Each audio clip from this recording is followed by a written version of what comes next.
Jeffrey Seller grew up, in his words, the ultimate outsider, poor, Jewish, adopted, and gay. But as he writes in his new memoir, Theater Kid, through talent, passion, and perseverance, he became the ultimate Broadway insider.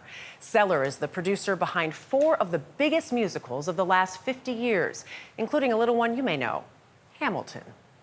Welcome. When Lin-Manuel Miranda and his director, Tommy Kail, take over a stage, Lin-Manuel is usually the star of the show, but not on this night.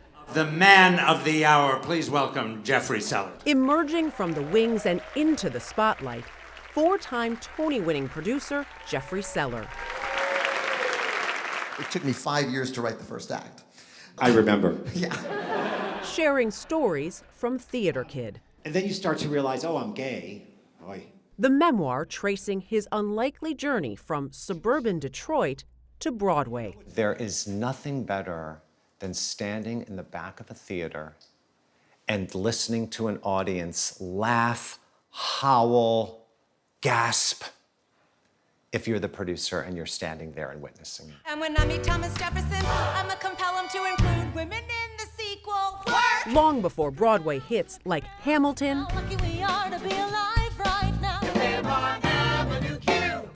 or Avenue Q, We're not gonna pay or Rent, last year's rent, this year's rent. there was kaleidoscope of color and sound in Oak Park, Michigan. And it says January 22, 1976, 7:30 p.m., Frost Middle School, directed by my beloved 6th grade teacher, Peggy Shively. His passion for theater ignited in the 4th grade. Do you know what it was about theater that you then fell in love with? Watching musicals gave me a feeling that was bigger, fuller, more joyous than anything else that I experienced in my life.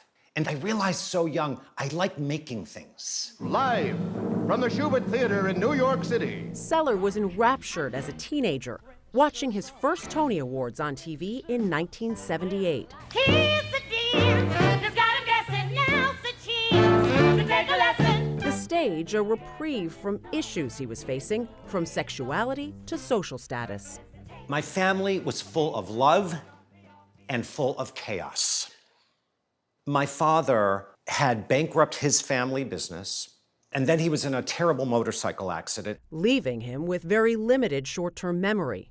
After my father's accident and bankruptcy, my mother got a job at McDonald's, and we were on welfare.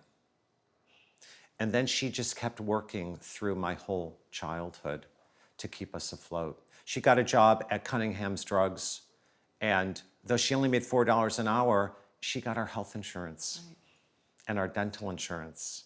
The financial hardships would force the family to move to a poorer neighborhood in town. And that neighborhood had a name. The kids used to call it Cardboard Village. And I was so ashamed. If people said, "Where do you live?" if they found out I lived in Cardboard Village.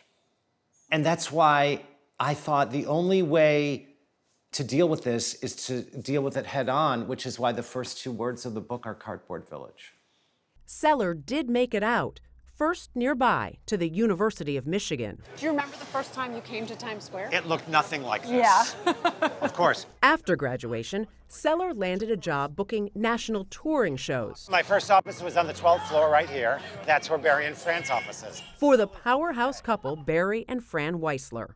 I learned how important, it's integral, the road for our business. And I knew every theater in the country. I knew the capacity of that theater, and I learned how to negotiate those contracts and move those shows through all of those cities. But while I was doing that every day from 10 to 7, then I would start producing musicals with my friends at night, beginning with Jonathan and my friend Beth Emelson, who introduced me to Jonathan. A coworker in the office invited Seller to a reading that would change him. She handed me a flyer saying Boho Days, a rock monologue by Jonathan Larson. And eventually, all of Broadway.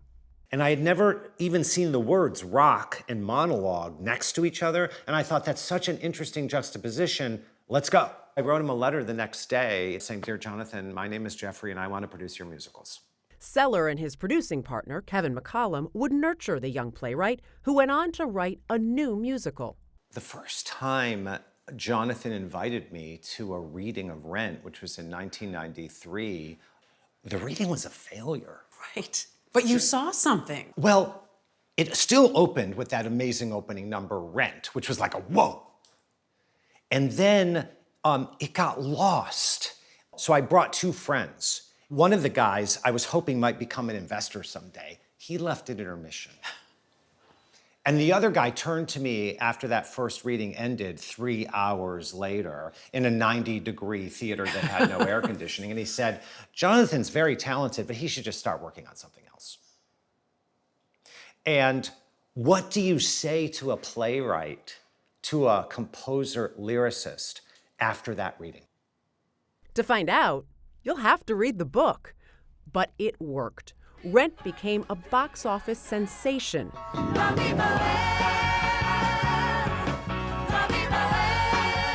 May of 1996.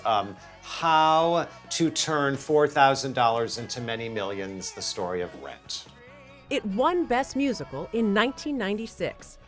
Seller's first Tony Award, but not his last.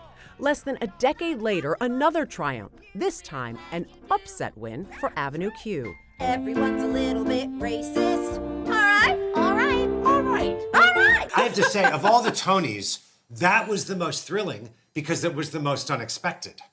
Because we were not going to win the Tony for Best Musical. Because who else was out there for it? Because Wicked was going to win the Tony for Best Musical. I didn't even remember that. Next, Seller teamed up with an unknown playwright and his director, Lin-Manuel Miranda and Tommy Kail. He really knows how to produce. I kept saying to him, how do you know? How do you know you have such success? He trusts his instincts. And I think Jeffrey's someone who's always been able to hear quite clearly what his instincts are telling him. And I feel like he's honed that over the years, and that's something that I certainly have watched and admired and tried to absorb in some way from my own life.